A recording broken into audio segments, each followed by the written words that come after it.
दोस्तों की हाल चाल ने जनाब तुसी देखते पे हो अपना देश पंजाब टीवी ते मैं तोड़ा मेजबान मोहम्मद नदीम खरल।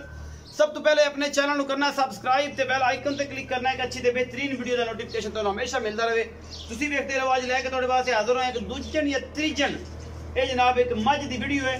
अल्लाह के फजल नाल मैनू हड्डियां मैनू टाका मैनू नस्लां ज़ाता कमाल दियां ने। मैनू सिंह थोड़े पिछड़ जाके खुला रख दी है। बाकी मैं क्या बात है, मैं पूरी नस्ल दी है पूरी नीली दी है, कोई शक शुबा नहीं कोई तुन्नी कौड़ी का निशान नहीं। बाकी लेने देने मुकद्दर होते हैं। कैमरामैन साहब जरा इंची टेप मार के ना जी पहले इंदा खुड्डा मैदा ते पुट्ठा विखा लो, मैनू हड्डियां विखा लो किवें कोंपलां निकलियां ने जनाब अल्लाह के फजल नाल चारे नुकरा पूरियां एक हड्डी दी। और जनाब डाका मैनू बड़ी खूबसूरत जनाब मझ है, मुठ मुठ का सोहना थन लग्या होया सजरी सूई है मझ। अपना देश पंजाब टीवी की जिन्नत बनी है। बाकी तुहाडे सामने अल्लाह के फजल नाल लैने देने मुकद्दर होंदे ने। मैनू सोहने पैर ने अगले पूरे पत्थर शाह कालियां अखां ने सिंह थोड़े पिछे जाके मोड़ दिए जेनवन दूजे ने या तीजे ने मालिक नाल सारी गल्लां करांगे बसांजियां पिछे कट्टी या कट्टा ये आपां मालिक नूं पुछ लेने।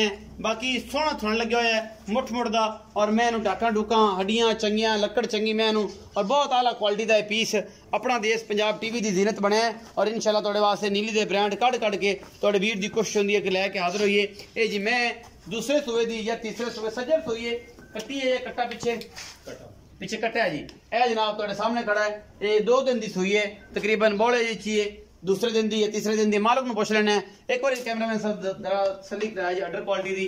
ए जनाब बच्चे है पिछे और जनाब एक बारी मैं तुरी आने दूरों खलो के विखा दो कि बच्चे तोड़ के यार पिछे आ गई बच्चे दे ते फिर आप तसल्ली करा लेने आदि फिर मालिक ने गल्लां सारियां हो जाणगियां सांझियां की मामलात ने की गलबात है।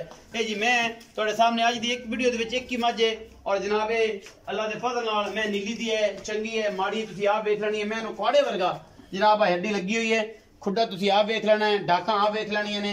मैनू हड्डियां चंगियां नुकरां सारियां पूरियां ने पिछों उच्ची है जनाब अगों उन्नी नीवी है यही नीली है होर कोई शय नहीं। मैनू कवा शवा कोई नहीं लेकिन थोड़ी ये माड़ी है क्योंकि नीली दी मेजां हमेशा माड़ी होंदी ने। सलाम भैया आओ खदर जी भाई अस्सलाम वालेकुम। वालेकुम सलाम की हाल चाल है? ठीक शुक्र अल्लाह दा। इस्लाम भाई तबीयत से ठीक ठाक ठीक है। ए जेडी मैं विखाई है जी भाजी जैन ने किने सुए भाजी जैन में दूसरा सुआ है जी दूसरा सुआ जी जी कदों सुई है ये भाजी परसों सुई बोले चे माजे जी परसों सुई है बोले चे मतलब आज तीसरा पंजवीं चौई सुबह हां जी अच्छा किन्ना बोला इस टाइम भाजी तकरीबन 12-13 सेर है जी दो टाइम में एक थन बच्चे छाड़ के 12-13 सेर जी जी चुआ के दे हां जी निचोड़ दूध जेड़ा 14 किलो है अल्लाह दे हुकम नाल सारा निचोड़ दूध जेड़ा 14 किलो बाकी ये 12 तो 13 लीटर दूध दे इहदे को दो टाइम बिल्कुल जी अच्छा है दूजन है नीली दी खास नीली कोई शक शुबा बिल्कुल नहीं मोहब्बत प्यार वाला भाजी मोल करनु 3-10 करने आ final 295 they they 295 the final इहदे विचों कोई लाड प्यार भी थोड़ा बहुत भाजी ज्यादा नहीं थोड़ा सिगरेट पानी जी जी लम्मा चौड़ा जगड़ गई हां जी भाई कोशे बिस्किट चाह होगी मैं चंगी है मैं 15-16 किलो दूध करेगी जी चौक समा पड़ा है तसल्ली वाली गारंटी है वादा घाटा अपना छटा फोरा टुट भाई बाद घाटा टुट भाई तोडी छटा फोरा इना दा हर बला इना दी 2,95,000 रुपए डिमांड है।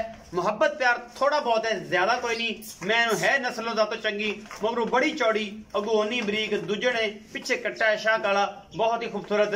वीडियो अच्छी लगे लाइक शेयर ते कमेंट जरूर करें जे अपनी राय जरूर दिया जे अपना बहुत सारा ख्याल रखा जे मिलांगे अच्छी और बेहतरीन वीडियो नाल।